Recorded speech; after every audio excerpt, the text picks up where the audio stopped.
नमस्कार साथियों।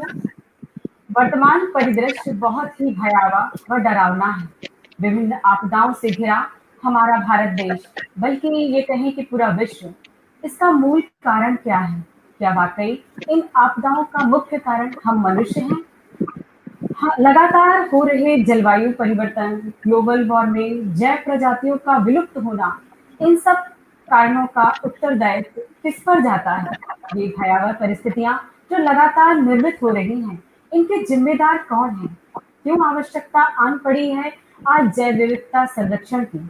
ऐसे ही बहुत सारे सवालों के जवाब के लिए हमारी टीम के द्वारा आज के प्रोग्राम जैव विविधता हमारी धरोहर, इसके संरक्षण पर एक परिचर्चा का आयोजन किया गया है, जिसमें आज के हमारे मुख्य वक्ता माननीय श्री श्रीनिवास मूर्ति रंगैया जी हैं, जो कि एमपी स्टेट बायोडायवर्सिटी बोर्ड के फॉर्मर मेंबर सेक्रेटरी हैं। आपने गुना, पन्ना, कान्हा, कियार, सागर, उमरिया, ग्वालियर आदि जगहों में वन्यजीव प्रभागों में डीएफओ के रूप में कार्य किया। आपने एमपी प्रशासन अकादमी में सेवा की और 2009 से 15 के बीच आप पन्ना टाइगर रिजर्व के फील्ड निर्देशक थे। आपकी रुचि के क्षेत्र हैं HR, nature education, wild life crime investigation, forest ecosystem services और फोटोग्राफी। आपको 1993 में भारतीय वन्यजीव संस्थान से all round best wild lifer पुरस्कार मिला। आपने 2009 से 15 के बीच विश्व प्रसिद्ध पन्ना टाइगर रीप्रोडक्शन को लागू करके पन्ना बाघों को 0 से 32 तक पुनर्जीवित किया। आपको सक्रिय प्रबंधन में उत्कृष्टता पुरस्कार मिला। 2016 में पदक और उत्कृष्टता पुरस्कार। 2016 में ही मध्य प्रदेश सरकार से बाघों को पुनः स्थापित करने के लिए मध्य प्रदेश से गौरव सम्मान से आपको सम्मानित किया गया। मुख्यमंत्री के द्वारा उत्कृष्ट पुरस्कार से भी आपको सम्मानित किया गया। ऐसे गुणी कर्मठ व्यक्तित्व के व्यक्ति आज हमारे बीच मुख्य वक्ता श्रीनिवास मूर्ति रंगैया जी का मैं हार्दिक स्वागत अभिनंदन करती हूँ। मैं डॉक्टर निधि शुक्ला, शासकीय उच्चतर माध्यमिक विद्यालय जिला शहडोल से, और मेरी टीम के अन्य सदस्य श्री ओम प्रकाश पाटीदार जी, शासकीय उत्कृष्ट उच्चतर माध्यमिक विद्यालय शाजापुर से, श्री शैलेंद्र कसेरा जी, कमला सागर हायर सेकेंडरी स्कूल नलखेड़ा से। हमारी सब टीम के सारे सदस्यों के द्वारा एक बार पुनः मैं आपका हार्दिक स्वागत अभिनंदन करती हूँ। मैं आज के इस कार्यक्रम को गति प्रदान करने से पहले श्री ओम प्रकाश पाटीदार जी से आग्रह करती हूँ कि वे संक्षिप्त में हमारी टीम के द्वारा समय समय पर जो जीवों के लिए कार्यक्रम आयोजित करवाए जाते हैं, इस लॉकडाउन के दौरान हम लोगों ने, हमारी टीम ने मिलकर के ऑनलाइन कुछ कार्यक्रम आयोजित किए हैं, जिनका आप संक्षिप्त विवरण से अवगत कराएं। श्री ओम प्रकाश पाटीदार जी। हम सभी का उद्देश्य अंततः यह है कि हम बच्चों तक अपनी बातों को पहुंचाएं, ताकि बच्चे उस जैव विविधता वाले कॉन्सेप्ट को अपने दिमाग और दिल में रख सके। उसी आपके और हमारे विभाग के जो मैसेज है उसको ग्राउंड लेवल पर कन्वे करने के लिए हम समय समय पर विभिन्न प्रकार की गतिविधि आयोजित करते हैं। अभी संक्षेप में आपको मैं कुछ गतिविधियों के नाम बताऊंगा जो हमने पिछले वर्ष में आयोजित की है, और आप सभी के मार्गदर्शन से पुनः इस वर्ष भी गतिविधि हम आयोजित करेंगे। सर, सबसे पहले हमने एक पिछले वर्ष की बात है नाग पंचमी की। उस समय नाग पंचमी के समय सर्प को लेकर काफी अंधविश्वास आज भी समाज में है। तो हमने उस समय जो गतिविधि आयोजित की थी उसका नाम था एक दूर का दोस्त, जिसमें हमने सर्प के संबंध में बच्चों और उनके पेरेंट्स के मध्य सर्वे किया था कि आज भी कितने अंधविश्वास में लोग जी रहे हैं और बिना किसी कारण के सर्प की हत्या करने से नहीं चूकते हैं। उसके जो परिणाम आए वो भी काफी चौंकाने वाले थे कि अधिकतर लोग आज भी मानते हैं कि सांप की प्रजाति हमारे किसी काम की नहीं है, हम एक जानलेवा प्रजाति होती है, और सभी सांप लगभग उनके अनुसार काले रंग का सांप कोई सा हो वो उनके लिए घातक है।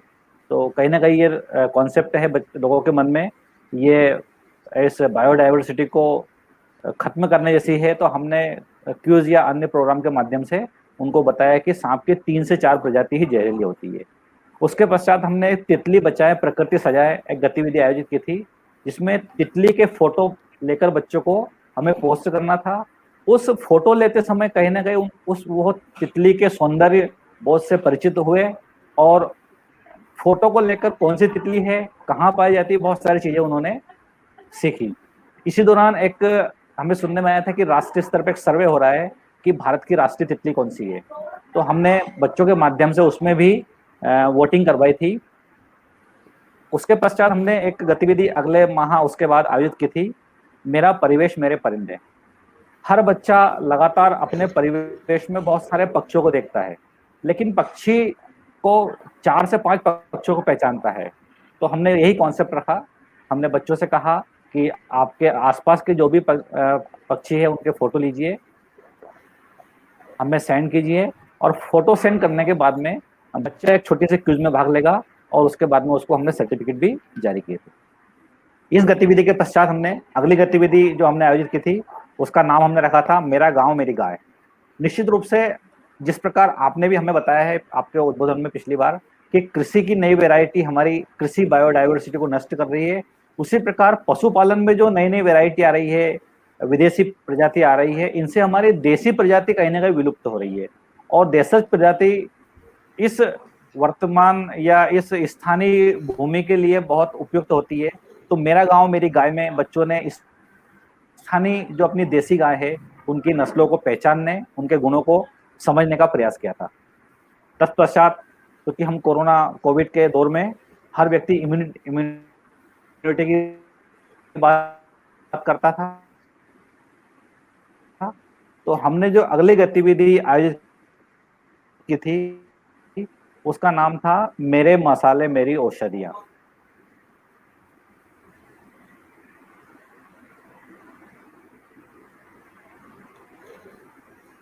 हम औषधि के रूप में करते आ रहे हैं। हमारे सभी विद्यालय में आपके और जैव विविधता बोर्ड के गाइडेंस में लोक जैव विविधता पंजीकरण कार्यक्रम में हमारे साथ में हमें जानकारी एकत्रित कर रहे हैं। और अभी कल ही हमने इसी के उपलक्ष्य में हमने गतिविधि प्रारंभ की है मधु और मधुमक्खी। मधुमक्खी का महत्व हम सब जानते हैं, जैसा कि अल्बर्ट आइंस्टाइन ने कहा था कि यदि इस दुनिया से मधुमक्खी खत्म हो जाए तो पूरा विश्व ही नष्ट हो जाएगा।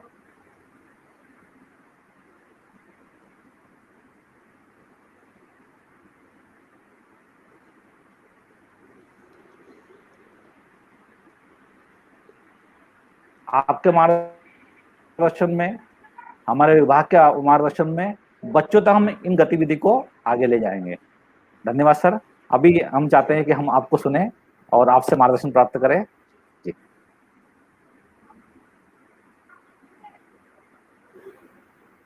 बहुत अच्छा लगा पाटीदार साहब, आप लोगों का गतिविधियां काफी मतलब व्यापक है, अच्छा भी है। और दूसरी एक इम्पॉर्टेंट चीज मैंने ये देखा, इसमें आप लोग शाहजहांपुर से, शहडोल से और आगर मालवा से 3 जगहों से कोऑर्डिनेशन कर रहे हैं। This is another best example जिसको मतलब सभी लोगों को अनुसरण करने की आवश्यकता है। और अभी हम अपनी जैव विविधता से संबंधित कुछ बातें, खासकर मैं टीचर लोगों से, बच्चे लोगों से बात करूंगा कि ऐसा मत समझिए जैव विविधता माने बहुत बड़ा साइंस है और हम कि अपनी तरफ से आंख मतलब जो हाथ पैर बंधे हुए हैं, हम कुछ नहीं कर सकते। सब कुछ जो हम करते हैं, एक एवरी इंडिविजुअल जो कंट्रीब्यूट करता है वो ही फाइनली जैव विविधता को बचाते ले जाता है। कि बेसिक समझ भर होना चाहिए कि मैं भी एक जीव हूं, मेरे अस्तित्व बाकी सारे जीव के अस्तित्व के ऊपर निर्भर है। कुल मिला के जैव विविधता से संबंध इतना है। एक छोटा सा प्रेजेंटेशन है, कुछ चीजों को आप लोगों ने पहले भी देखा होगा, लेकिन मैंने फिर आज के हिसाब से उसको थोड़ा सा मॉडिफाई की है। और आजकल कोरोना काल है, पिछले लगभग 14 महीने से पूरे दुनिया कोरोना से मतलब ग्रस्त है। फर्स्ट वेव में उतना मतलब उसकी प्रताड़ना समझ नहीं पाए, लेकिन अब इस बार एक तरफ से समझे तो होमो सैपियन की माने मानव प्रजाति का सिट्टी पिट्टी सब बंद है। हम लोग जितना मतलब बातें कहते चले थे कि हम तो जीत गए, वो कर दिया, ये कर दिया, नहीं है।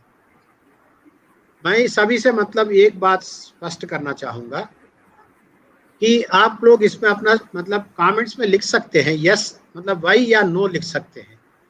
कितने लोग ये आपसे जानते हैं कि कोरोना आपके पास आया था या आप कोरोना के पास गए थे? यदि हम कोरोना के पास गए हैं, यस डालिए। यदि कोरोना अपने पास आया है तो नो डालिए। मैं 1 मिनट आप लोगों को समय देना चाहता हूं, फटाफट कितने लोग इस प्रश्न, एक मूल प्रश्न का उत्तर देंगे, उसके आधार पे फिर अपन लोग बातों को समझने में काफी आसान हो जाए। प्लीज अपनी कमेंट्स की बॉक्स में यस नो बर डालिए, वाई नो, बस इतने करिए, डालते चलिए जितने लोग बात समझ में आया।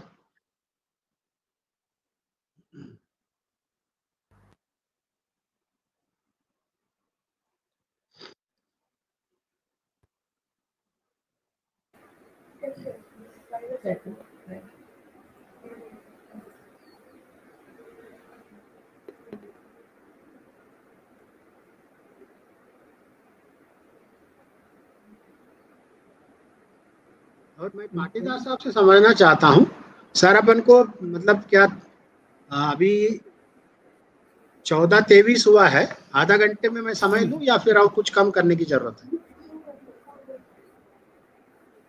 नहीं सर, बिल्कुल सफिशिएंट है। सफिशिएंट है, ठीक है, ओके। तो जी सर। हाँ, सब काफी रेस्पॉन्सेस आ गए हैं। मेरे को जो समझ में आ रहा है रेस्पॉन्सेस में, यस एंड नो 50-50% है। जितने लोगों ने नो कहा है आप लोग गलत है। हम कोरोना के पास गए हैं, कोरोना अपने पास नहीं आया है, इस बात को सब लोगों को समझना पड़ेगा। I may be jumbling it, whatever may be. The answer is that we went to Corona. Corona अपने पास नहीं आया है, इस बात को थोड़ा ध्यान रखिए। मेरे जो अभी जो परिचर्चा जो होगा आप लोगों से मैं बात करूंगा, इस बात को मैं खुलासा करूंगा जिनको बात समझ में नहीं आ रहा। No issue. अब आप लोग अपना रेस्पॉन्सेस डालना बंद कर दे, कोई बात नहीं है, ठीक है। Now coming to the issue, यदि कोरोना के पास हम गए हैं तो इतना मूर्ख है हम लोग? मानव जाति क्या इतना मूर्ख है? आओ बैल मुझे मार या श्रेणी में आ जाते हैं? ये सबको एक बार पुनरावलोकन करने की सबसे बड़ा जरूरत है। यदि हम इस बात से सहमत हैं, हम कोरोना के पास गए हैं, तो कृपा करके हम प्रकृति के साथ कभी भी ऐसे कोई छेड़खानी ना करें। कोरोना का माँ बाप निकल आएगा। अभी देखिए ब्लैक फंगस निकला है, 15-20 दिन से मतलब लोग परेशान है। मैं आपको अपनी मतलब एक पर्सनल एक्सपीरियंस बता रहा हूँ। उससे पहले भी मैं बायोलॉजी स्टूडेंट हूँ, इस बात को समझता था। पिताजी की डेथ हुई थी, भोपाल में डेथ हुई थी 15 साल पहले। उनकी डेथ बॉडी को हम लोगों ने, उस समय ऐसे कोई फ्रीजर वीजर नहीं होता था, आइस की क्यूब के ऊपर बॉडी रख के ब्रदर्स वगैरह आना था, हम लोगों ने लगभग 24 से 30 घंटे इंतजार किए। लेकिन उस बॉडी में मैंने वो मतलब जो पहले जो प्रतिरोधक शक्ति था वो दिखाई देता था, उसके बाद उसमें से सडन होना शुरू हुआ। तो सिमिलरली अपनी इम्यूनिटी की जो बात है वो लाइफ में है, आप में है, मेरे में है। लेकिन जैसे ही अपना इम्यूनिटी कम होती, कमजोर होती है, एक नहीं यहाँ पे लाखों मतलब अरबों मतलब परजीवी है जो आपको भोजन के रूप में वो देखते हैं। इस बात को ध्यान रखिए, आपको अपना घर के रूप में देखते हैं, क्योंकि आप और हम भी एक जीवी है और कुछ नहीं है। मतलब होमोसैपियन है, अपना बहुत बड़ा अखाड़ा क्रिएट कर लिया है। लेकिन यदि हम नेचर के परिभाषा में देखते हैं, आप और हम अकेला अन्य एक और एक जीवी है। मतलब we are one species among the several billions trillions of the species around. अब इन्हीं बातों को हम समझने के लिए बात करेंगे सार्थक रूप से। अपना अगले आधा घंटा उसके लिए हम बिताएंगे। जीवो जीवस्य जीवनम का मतलब है कि इसमें लगभग सारे बातें समावेश हो जाते हैं। माने लाइफ के लिए, उनकी लाइफ के लिए जो लाइफ है वो लाइफ ही है। माने entire life on this earth is dependent on life, इसका मतलब ये है। इस बात को ध्यान रखिए। और लाइफ उसको कहते हैं, इस ब्रह्मांड में जो भी पिंड है माने लाइफ है, वो सब इसमें कवर होते हैं। इसमें माइक्रोब्स हैं, सिंगल सेलुलर सब इंक्लूडेड है, और मल्टी सेल्यूलर इंक्लूडेड है, प्लांट्स इंक्लूडेड है, एनिमल्स इंक्लूडेड है, और उसके बाद मतलब सैप्रोफाइट्स जो कहते हैं, जो परभक्षी की जो जीवी है, वो भी इसमें इंक्लूडेड है। तो जनरली मतलब लोगों की मन में एक वो जो बात रहता है कि लाइफ माने जनरली मतलब वाइल्ड एनिमल से लोग उसको मतलब ज्यादा ताल्लुकात समझते हैं, बट लेकिन बात ऐसा नहीं है। लेकिन प्रॉब्लम कहाँ पे है इंसान के साथ, कि जब इंसान क्या सोचता है, हम पूरे दुनिया का मालिक है ऐसा समझता है, जिसमें युगों की रूप में हमने स्लाइड दिखा रहे हैं, जबकि वो पूरे जितने भी जीव हैं उस जीव में वो भी एक जीव भर है। यदि ये ईगो से हम खुद को हटा ले तो फिर बहुत बड़ा आसान हो जाएगा।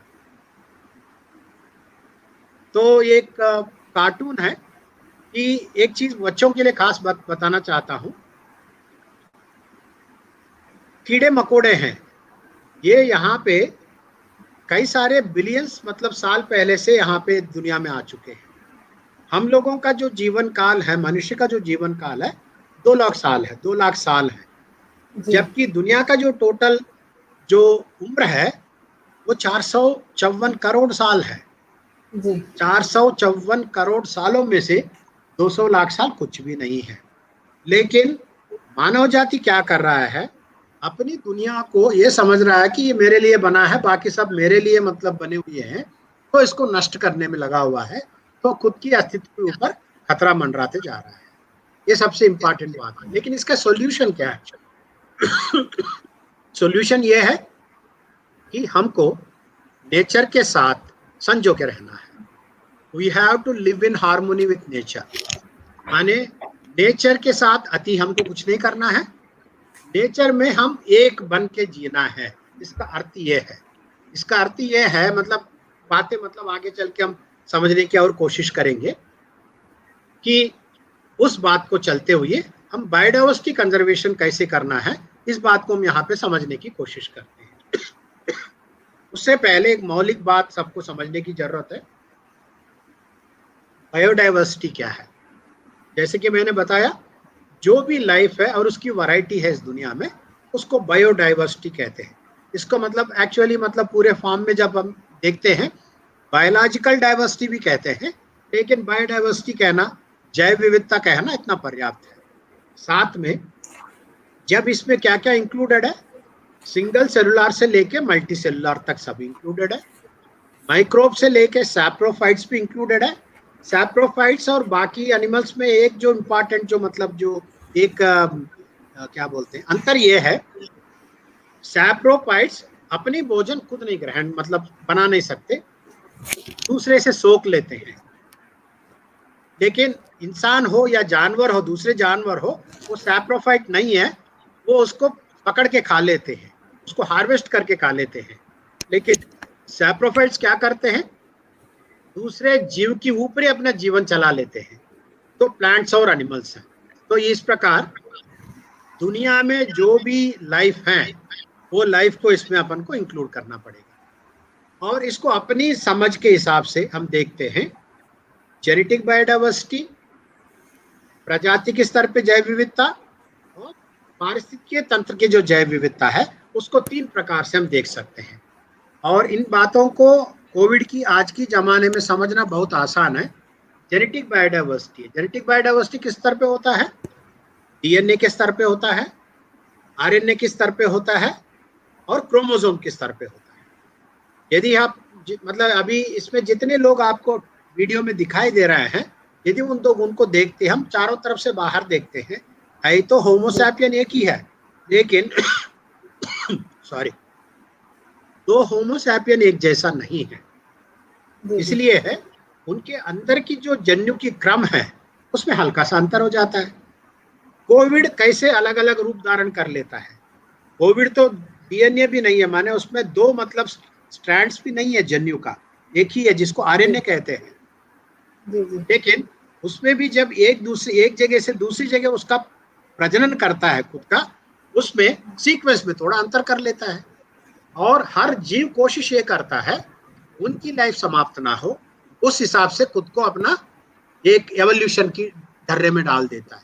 सिमिलरली आप और हम कोरोना को जितना मरवाने की कोशिश करेंगे, कोरोना खुद को बचाने के लिए भी उतना ही कोशिश करेगा। इस बात को सबको ध्यान रखना पड़ेगा, क्योंकि आप और हम कोरोना का एक होस्ट है, माने हम उनके घर है, हम उनके आवास हैं, हम उनके दुनिया है। और कोरोना एक जीव है। जीव तब है जब किसी परजीवी में रहता है, बाहर चला जाता तो वो निर्जीव है। इस बात को भी ध्यान रखने की जरूरत है। और दूसरा, स्पीशीज लेवल की बायोडाइवर्सिटी है। स्पीशीज तो बहुत है, मतलब इंसान एक स्पीशीज है, मतलब आग एक स्पीशीज है, बिल्ली एक स्पीशीज है, पेड़ में कई सारे, आम का पेड़ है, जामुन का पेड़ है, ऐसे तितलियों में कई सारे हैं, कौवों में कई सारे हैं, ये सब अलग अलग स्पीशीज है। ये स्पीशीज लेवल की बायोडाइवर्सिटी है। और तीसरा, इकोसिस्टम लेवल की बायोडाइवर्सिटी। इकोसिस्टम लेवल की बायोडाइवर्सिटी क्या है?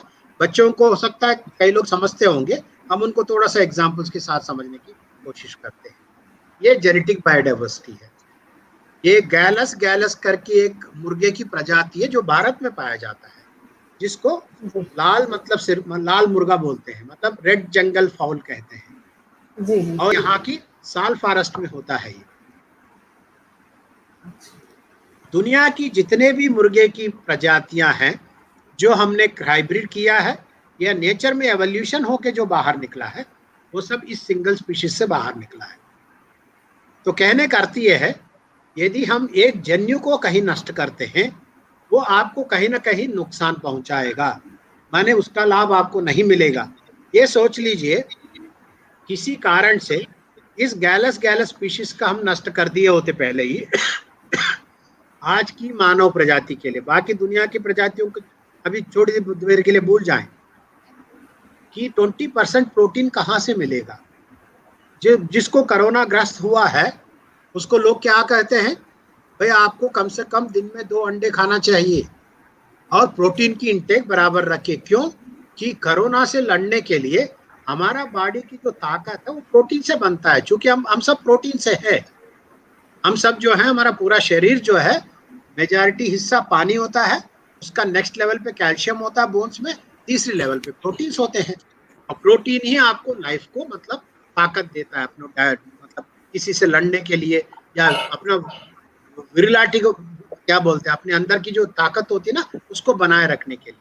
तो एक जेनेटिक लेवल का एक स्पीशीज का एक उदाहरण है। उदाहरण तो कई सारे हैं। गाजर के देखिए कितने वैरायटी हैं, ये सब बाजरे के वैरायटीज हैं, ज्वार के वैरायटीज हैं, गेहूं के वैरायटीज हैं, चावल के धान के वैरायटीज हैं। ये जन्यु स्तर की वैरायटी का एग्जांपल्स है। स्पीशीज लेवल की वैरायटीज को आप इस चित्र से आप समझ सकते हैं। चिड़ियों में कितनी प्रकार की चिड़ियां हैं, जानवर में कितने प्रकार की जानवर हैं, समुद्र की जीव में कितने प्रकार के हैं। ये हर स्पीशीज एक दूसरे स्पीशीज के ऊपर ही निर्भर है। ये बात भी अपन को ध्यान रखने की जरूरत है। ये स्पीशीज बायोडाइवर्सिटी का आप सबको मतलब समझाने के हिसाब से चित्रों के माध्यम से ये मैं प्रदर्शित कर रहा हूँ। अब इकोसिस्टम की लेवल है। इकोसिस्टम की लेवल की मतलब ये समझिएगा, हम सब लोग मध्य प्रदेश में रहते हैं। जनरली आजकल की स्थिति में पानी नहीं गिरता है। तो मुझे बताएं, पिछले 2-1 दिन से लगातार पानी कहीं ना कहीं मध्य प्रदेश में गिर रहा है। किस कारण से गिर रहा है? कोई अपना उत्तर दे सकते हैं जिसके पास माइक हो?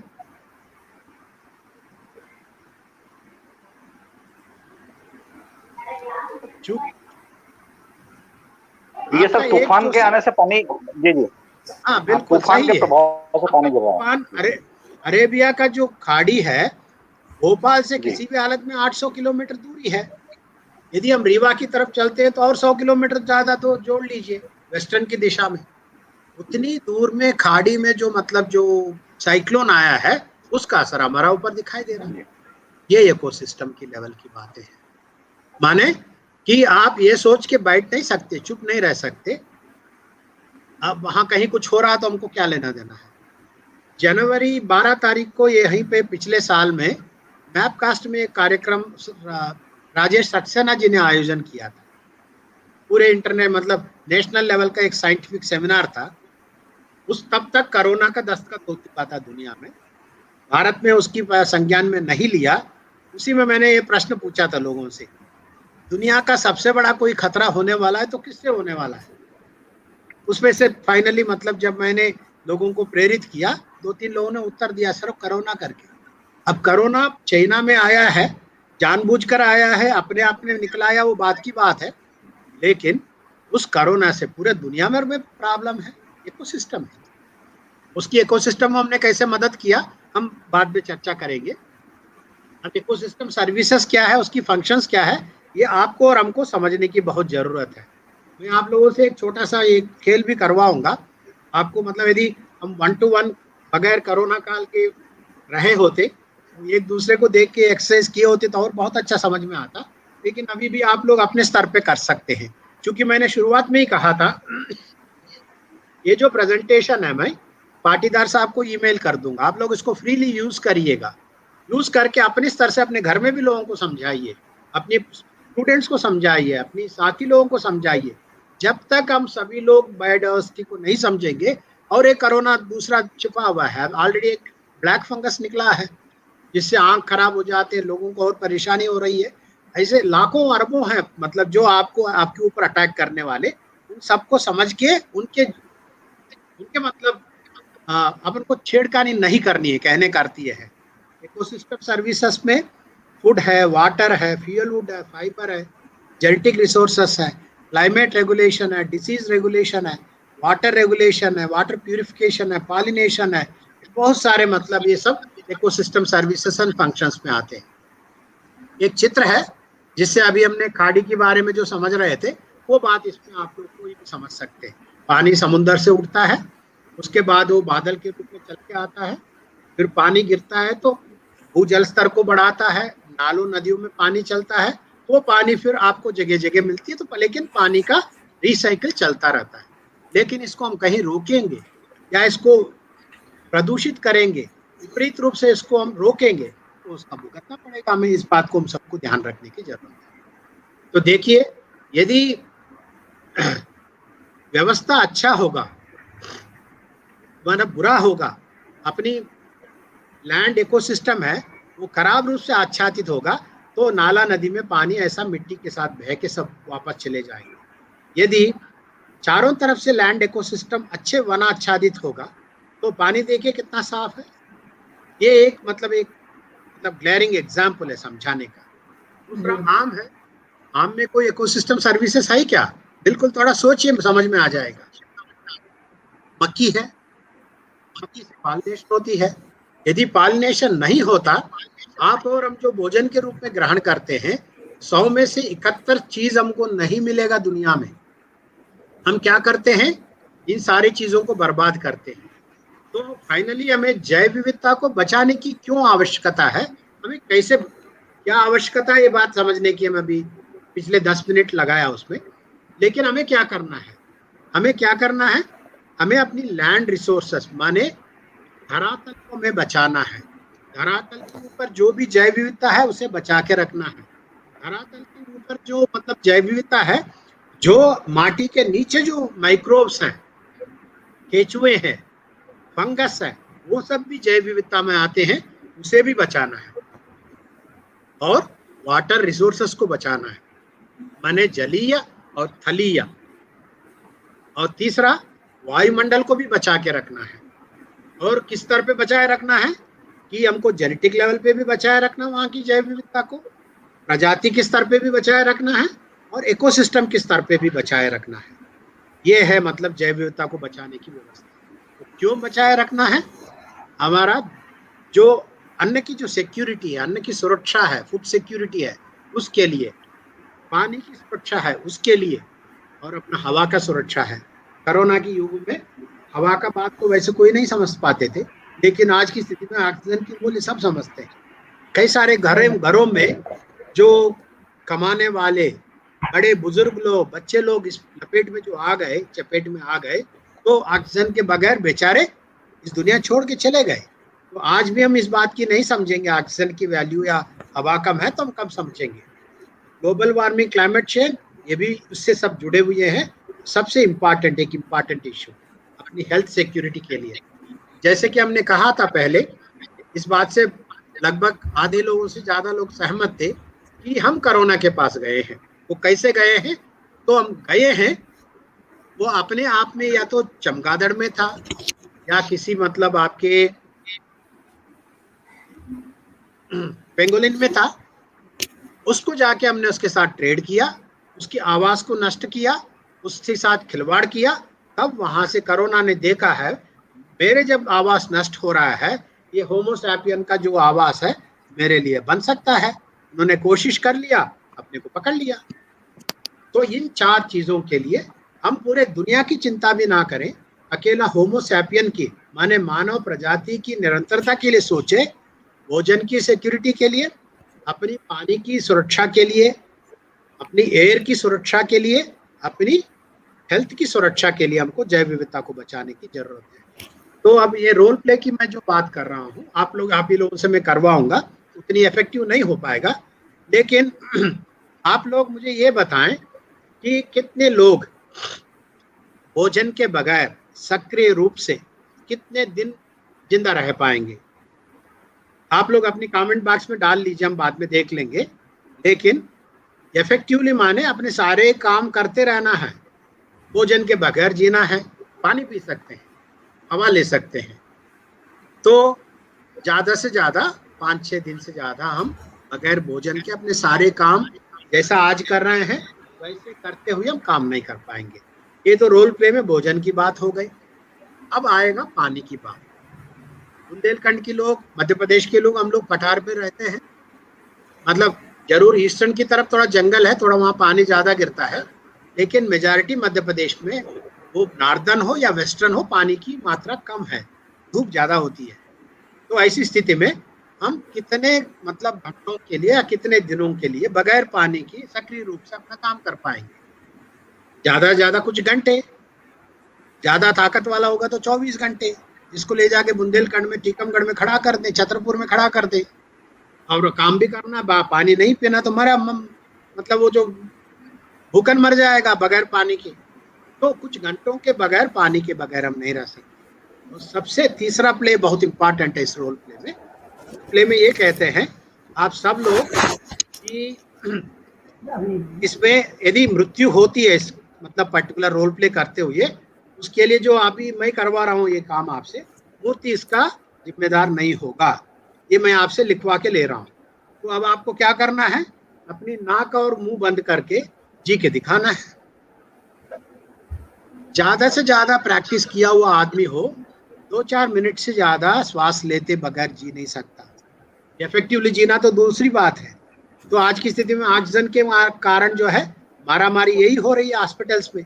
तो कहने का अर्थ ये है कि जैव विविधता का मुख्य जो अर्थ है वो ये है, हमें अपने को ऑक्सीजन चाहिए, हमें को हवा, स्वच्छ हवा चाहिए, हमको साफ पानी चाहिए, साफ भोजन भी चाहिए। साफ भोजन नहीं खाएंगे तो मतलब कैंसर दूसरा बीमार है वो लगा हुआ है। और तीसरा सबसे इम्पोर्टेंट ये है, यदि हमको अपना स्वास्थ्य के रूप में सुरक्षित बनाए रखना है खुद को, तो हमें तब भी जैव विविधता मतलब जो इकोसिस्टम लेवल के हो, कुछ दूसरे स्तर के हो, उसे हमें छेड़खानी नहीं करनी है। ये बात स्पष्ट है। अब मैं ये मतलब कुछ चित्रों के साथ अगले 5-6 मिनट में इसको समाप्त करूंगा। ये वेस्टर्न मध्य प्रदेश की मतलब धरातल है, हमको ऐसे बचाए रखना है धरातल को या ऐसे बचाए रखना है, दोनों में हमको चयन करना है। और इस बात को चयन करने में, इसको नष्ट ना करने में या उसको वापस उस दिशा में ले जाने में आप और हम ही कर सकते हैं काम।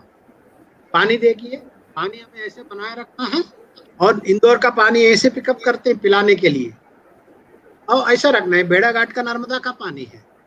तो मैंने धरातल को कैसे मैनेज नहीं करना, कैसे करना मैंने दिखाया, और कैसे पानी को, जलातल को कैसे हमको मतलब बनाए रखना है उसके बारे में चित्र है।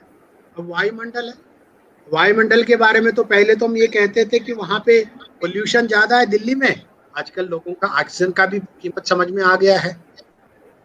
तो हमको ऐसे रखना है, मतलब एक साफ सुथरा वातावरण हो जिससे दूर से दूर तक दिखाई दे, यही वायुमंडल का बनाए रखने का है।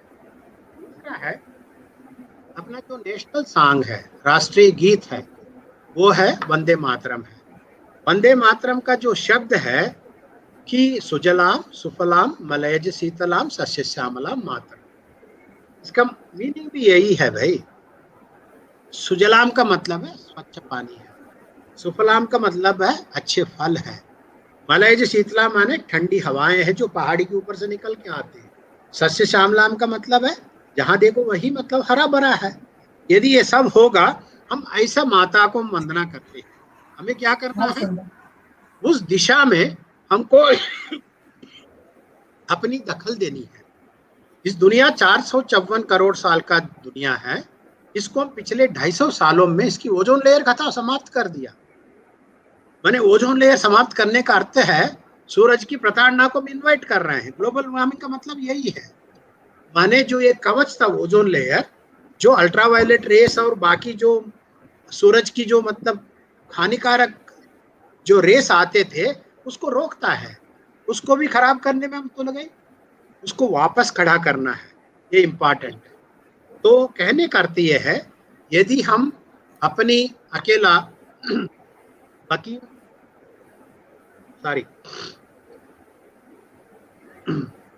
बकीम चंद्र चटर्जी साहब का जो उनकी रूपकल्पना देश को लेके, उसे हम साकार करेंगे, हम उस दुनिया को वापस ला सकते हैं।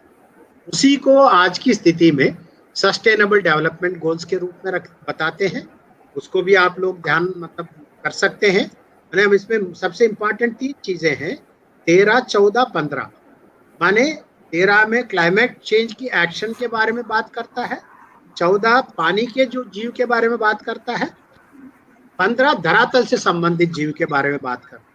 बाकी सारे विकास इन तीनों चीजों को, आधारशिलाओं को बचा के चलेगा, बाकी मानव की प्रजाति बाकी काम कर सकता है, नहीं तो नहीं कर सकता है। ये सब मैं स्किप कर रहा हूं।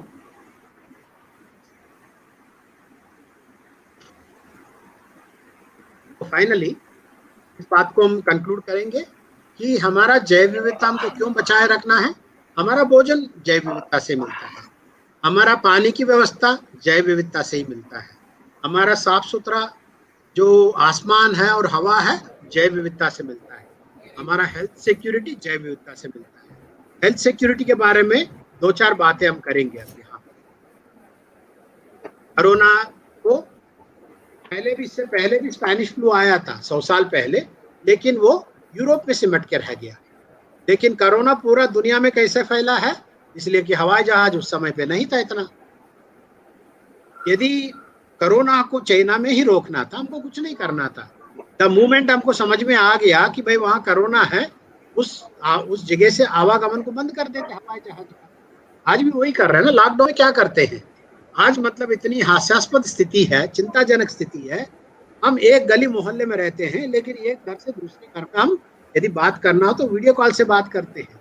और दूसरी बात, मतलब विडंबना की बात कर रहा हूँ, यदि आपकी मेरी घर में किसी को कोरोना हो गया, उनको आइसोलेशन में रखा, उनसे भी वीडियो कॉल से बात करते हैं। कहने का अर्थ ये है कि आवागमन को रोकना पड़ेगा। आवागमन को तब तक रोकना पड़ेगा जब तक कोरोना के ऊपर हम जीत हासिल ना करें। अनसस्टेनेबल डेवलपमेंट को कोरोना कैसे आया है, इसको ज़ूनोसिस बोलते हैं। ज़ूनोसिस मतलब है एक जानवर में जो बीमारी है वो दूसरे जानवर में फैलता है। जितने भी बीमारियां हैं उसमें से 61% जो बीमारियां, जो 1400 से ज्यादा बीमारियां हैं, उसमें 61% एक जानवर से दूसरे जानवर में फैलने वाले हैं। जब हम मतलब उसको हम ज्यादा मौका देंगे, वो आपके ऊपर हावी होगा। यदि हम डिसीज का या पैंडेमिक्स का हिस्ट्री देखेंगे, देखिए 3rd सेंचुरी में स्मॉल पॉक्स शुरू हुआ और 2019 में चल के कोविड के रूप में निकल आया। और एड्स का असली वैक्सीन अभी मतलब 15 साल के बाद निजात हुआ है। कोविड के रूप में वैक्सीन जो कहते हैं वो हमारा जान बचाने के लिए है। एग्जैक्टली साइंटिफिक मतलब मेडिकल लैंग्वेज में वो वैक्सीन नहीं है, इस बात का भी ध्यान रखें। कहने का अर्थ ये है, हम जाके जबरदस्ती उस पर्टिकुलर जहाँ पे उस पर्टिकुलर परजीवी किसी दूसरे जंतु में है, दूसरे वन्य प्राणी में है, उसको या उसकी आवाज को हमें छेड़खानी नहीं करना चाहिए। तो अन्यथा क्या होगा, वो जानवर जंप होके, जैसा ये पेंगोलिन से जंप होके अपने ऊपर आया या आपकी बैट से जंप होके अपने ऊपर आया, तो ये कहने का अर्थ ये है, आओ बैल मुझे मार। तो हम अभी भी ये बात को नहीं समझेंगे, अभी भी हम अपनी मतलब ये सारे व्यवस्थाओं के लिए हम दुनिया को बनाए नहीं रखेंगे, कैसे काम चलेगा। गांधी जी तो कह के चले गए, लेकिन उसे पालन किसको करना, मुझे और मुझे आपको करना है। Earth provides enough to satisfy every man's needs, but not every man's greeds. ये बात ध्यान रखिएगा। और दूसरी बात ये भी कहा है, the good man is the friend of all living things, the greatness of nation can be judged the way animals are treated. तो हम वाइज तो है, होमो सैपियन का मीनिंग है वाइज मैन है, हम वाइज तो है, लेकिन पिछले जब से मैंने इन चीजों को देखना शुरू किया मुझे ये बात समझ में आया, हम अच्छे नहीं हैं। जब हम वाइज होने के साथ, बुद्धिजीवी होने के साथ अच्छे इंसान बनेंगे तो हम इस दुनिया के साथ, हम एक रणनीति के साथ, उसके साथ अपना हाथ मिला के साथ में चलेंगे, हार्मनी के साथ चलेंगे, तभी इस जीवन का एक सार्थकता होगा। वो कब बोलेगा? जब आपका और मेरा जो ज्ञान है सभी लोगों को मिले और उसके बेसिस पे वो हम लोग इस दुनिया के साथ जी सके, एक बन के जी सके। ये सबसे इम्पोर्टेंट है। यही पे मैं अपना वक्तव्य रोकता हूँ। मेरे से कोई किसी से आप में से कोई संपर्क करना चाहते हैं, ये मेरा ईमेल आईडी है, पाटीदार साहब के पास भी है। मैं रिक्वेस्ट करूंगा वो ग्रुप में भी डाल दें, तो आप लोग और कोई भी मेरे से सवाल पूछना चाहें यहाँ से पूछ सकते हैं। मैं अपना शेयरिंग को यहाँ बंद कर रहा हूँ और अब अपना आपस में संवाद करेंगे। हाँ सर, मेरा एक प्रश्न था। हाँ जी प्लीज। हाँ सर, आपने टाइगर की जो काउंटिंग को, मतलब जो बाघ की जो संख्या को गिनने के लिए जंगल में किस तरह की तकनीक प्रयोग की जाती है, आपने उसमें कुछ इनोवेशन किया है, आप सर उसके बारे में जानकारी देंगे सर? टाइगर की काउंटिंग में इनोवेशन तो मैंने अपनी तरफ से कोई इनोवेट नहीं किया है, लेकिन मैं 2-3 बातें मतलब आपकी प्रश्न के माध्यम से उत्तर देना चाहता हूँ लोगों को। धरातल अच्छा है, जैसा आज की स्थिति में इंसान स्वस्थ है, उसको कहीं एंट्री दी जा सकती है तो क्या करते हैं? सबसे पहले आपका थर्मो रेगुलेटर से आपकी टेम्परेचर नापते हैं, फिर उसके बाद आगे बाकी का जो लक्षण जो आते हैं वो बाद में देखते हैं। तो सिमिलरली यदि धरातल अच्छे स्वास्थ्य में है, इसका अर्थ है अपनी भारत के इलाके में कोई ना कोई टॉप मोस्ट प्रेडेटर वहां पे बच के रहना चाहिए। और पन्ना में क्या हुआ था? पन्ना में टाइगर समाप्त हो गया था। मेरे लिए किसी एक लैंडस्केप में, एक टेरेस्ट्रियल इकोसिस्टम में टाइगर को समाप्त होने का मतलब है उसका बीमारी शुरू हो गया, माने वहां पे कोरोना का शुरुआत का लक्षण शुरू हो गया। उसे कैसे रोकना है? वापस वहां पे उसको नॉर्मल टेम्परेचर पे लाना है। तो पन्ना एक एग्जाम्पल ऐसा है कि जहां पे पूरे पन्ना के टीम ने, बुंदेलखंड बघेलखंड की जनता ने मिलके वहां की टाइगर को वापस लाया। कितने एरिया में वापस लाया? 500 वर्ग किलोमीटर में। आज वहां पे 30,000 वर्ग किलोमीटर में पन्ना के टाइगर हैं। तो पन्ना के टाइगर के नाम से मध्य प्रदेश का गौरव बढ़ा है। क्यों बढ़ा है? पहले टाइगर स्टेट का दर्जा छीन गया था, वापस मिल गया। पन्ना के शेर 60 जुड़ गए उसमें से, जबकि हमको 2 नंबर से मिला था मध्य प्रदेश का। और दूसरा, पूरे इंडिया ने टाइगर को दुगुना करने में अपना संख्या बढ़ा ली, तो अपना बात दिखा दी। कैसे दिखा दी? पन्ना का उसका कुछ भी श्रेय है। चूंकि जब दुनिया में टेरेस्ट्रियल इकोसिस्टम की एक इंडिकेटर है टाइगर, वो समाप्त हुआ, पूरे दुनिया जूझ रहा था कि वह टाइगर को कैसे वापस प्रतिष्ठित कर सकते हैं। उस पर्टिकुलर जो लेसन है पन्ना ने दुनिया को सिखाया। That's one thing. और दूसरी बात, जलीय व्यवस्था में क्या इंडिकेटर्स हैं? यदि चंबल की हम इकोसिस्टम देखते हैं, वहाँ घड़ियाल है, दूसरा स्किमर बर्ड है, और दूसरा हम मतलब नर्मदा की बात करते हैं तो वहाँ पे महशीर का मछली है। ये सब इंडिकेटर्स हैं। माने इस इंडिकेटर्स को भी वापस लाना पड़ेगा। वायुमंडल का इंडिकेटर क्या है? साफ दिखाई देना, जहां से कोसों दूर मतलब देख पाते हो, वही वायुमंडल का एक इंडिकेटर है। तो कहने का अर्थ यह है कि हम धरातल के लिए और स्थलीय व्यवस्था के लिए, जलीय व्यवस्था के लिए, वायुमंडल के लिए हम अपने इंडिकेटर्स को चुनेंगे।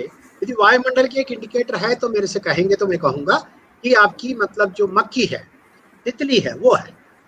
यदि वो आपकी मतलब वायुमंडल में मतलब तितली भंवरें घूमते चल रही है तो आपकी वायुमंडल भी अच्छा है। ये इंडिकेटर्स, मैंने इस इंडिकेटर्स को वापस लाने में बहुत मेहनत करना पड़ेगा, उसके लिए फिर मेटिकुलसली हमें काम करना पड़ेगा।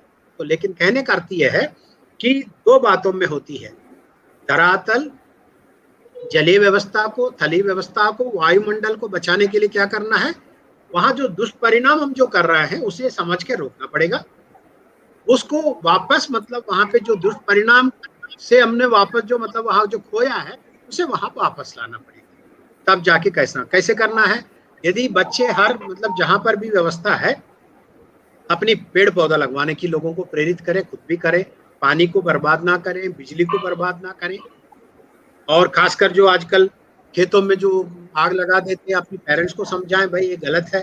पहले ऐसा नहीं होता था, नहीं होता था भाई। 10 साल पहले किसी ने नहीं देखा कि खेतों के जलाते जा रहे हैं और पूरे मैलों मतलब जो है आपकी वो लग गया, क्या बोलते हैं, ट्यूब्स लगा दिया ट्रैक्टर में लगा के, उसमें दवाई छिड़का रहे हैं। आपकी जितनी इल्ली है जमीन में, कीड़े मकोड़े सब मर जाएंगे। तो ये सब नहीं करना हमें, लेकिन ये जब समझदारी से हम समझदार हो जाएंगे, बहुत कुछ अपने आप ठीक है। जी प्लीज।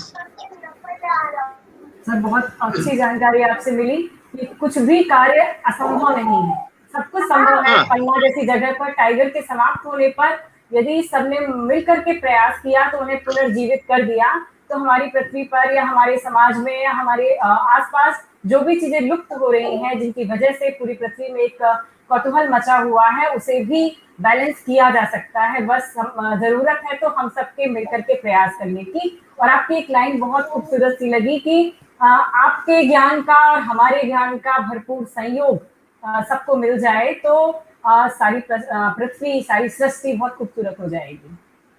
बिल्कुल। यहाँ पे एक नाम तो नहीं है वहां पे, how to save biodiversity at home करके लिखा हुआ है। मैं एक लिस्ट ऑफ एक्टिविटीज बना के पाटीदार साहब को भेज दूंगा मैं ईमेल से, तो आप सबको सर्कुलेट करा दीजिए। क्योंकि हमें क्या करना है, लिस्ट करना है, लिस्ट लगा के उसको वो सब बहुत आसानी से घर में मतलब ये सब कर सकते हैं। पानी का रिसाइकिल करें, पानी को बर्बाद ना करें। यदि कई लोग जो है ब्रश करते हैं टोटी खोल के, बंद करें, मग से मतलब पानी का उपयोग करें, सेवन करें। जहां पर भी जगह हो अपना किचन गार्डन उगा दें, फिर देखें वहां पे कीड़े मकोड़े आने लगते हैं और उसके बाद पक्षी भी आने लगते हैं, आपको भी अच्छा लगेगा। अपने अपनी मतलब स्तर पे हम जैव विविधता को नष्ट ना करें, इस दिशा में कोशिश कर सकते हैं। जैव विविधता को बढ़ावा देना, ये भी हम कर सकते हैं। और खासकर बच्चों के लिए कह रहा हूँ, एक आम का सीजन शुरू हो गया, इसके तुरंत बाद जैसा पानी गिरने लगता है जामुन का सीजन शुरू होगा। आम का गुठली, जामुन का बीज, ये दोनों एकत्रित करें। आपकी गांव के आसपास की जहां पर भी नाला नदी है या बीहड़ मतलब जमीन है, खाली जमीन है, बंजर जमीन है, अपने टीचर्स की मदद से उसको छोटा सा एक लकड़ी का टुकड़ा ले लें, 2-3 पानी गिरने के बाद थोड़ा सा खोद के करोद मतलब कदो क्या बोलते हैं उसे, थोड़ा सा मतलब मिट्टी को हटा के करोद के फिर उसमें लगा के उसको दबा दीजिएगा। ऐसा करने से मतलब कई सारे मतलब यदि मान लो हम 100 लगाते हैं बीज, उसमें से 15-20 में निकल आएंगे तो बहुत अच्छी बात है। लेकिन उसको हर साल मॉनिटर भी करें, हर साल एक काम करते हैं, लोगों को इसमें प्रेरित इस काम के लिए प्रेरित भी करें। और सीताफल का बीज आते हैं उसको भी फेंके ना।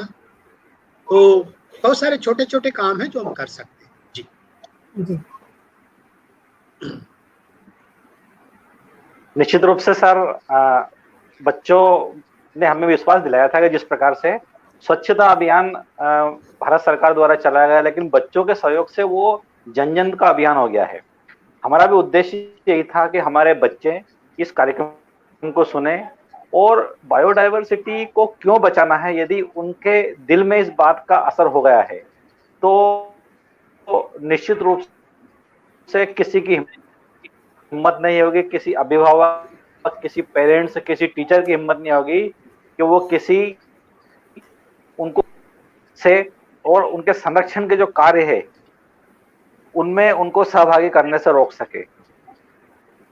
बिल्कुल। हमें सर पूरी उम्मीद सभी लोग है कि हमारे बच्चों तक ये बात पहुंची है और हम सब मिलकर, क्योंकि हम सबने इस चीज को सहन किया है। जी, मेरा सबसे एक ही रिक्वेस्ट है कि इस चीज को हमने देखा है, प्रकृति के हर अंग को सहज के रखे। जी नहीं, जैव विविधता अपनी निरंतरता के लिए बचाए रखना, ये सबसे इम्पोर्टेंट इशू। कि यदि आपका और हमारा अस्तित्व को बचाए रखना है तो जैव विविधता को बचा के रखना पड़ेगा। नहीं तो ना भोजन मिलेगा, ना पानी मिलेगा, ना हवा मिलेगा, नहीं तो दूसरे जगह जो पड़ा हुआ है वो बीमारी उठ के आपके ऊपर, उसको छेड़खानी नहीं करनी, ये बहुत इम्पोर्टेंट।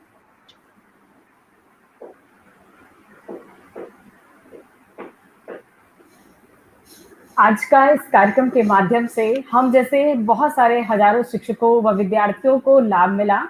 आपने जैव विविधता के लिए जो धरातल पर कार्य किया है, आपका अनुभव आपने हम सबसे साझा किया है, निश्चित तौर पर हमारे प्रयासों में और नयापन आएगा। आपने अपना बहुमूल्य समय हमें व हमारे दर्शकों को दिया, इसके लिए मैं व मेरी पूरी टीम सादर आभारी है।